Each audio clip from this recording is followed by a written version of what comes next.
jangan sekali-kali istri itu menekankan suami untuk melakukan hal di luar batas kemampuan suami. Iya mah gerak salakina penghasilan 100.000, hari pamajikan anak meuli bedak 2 juta. Atuh pan pantas eta salakina bararegang. Aya dia nu pegang aya. Ieu mah gerak salaki boga penghasilan 100.000 ngan ukur cukup keur dahar hayang meuli motor listrik. Tapi keur kaimpikeun paneta meuli motor listrik Pak RW. Aya dina ngimpi teh meureun manehna kaimpikeunana meuli motor listrik.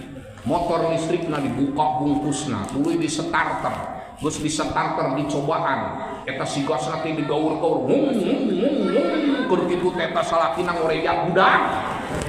Ai horengan lain setang motor mau dicekel.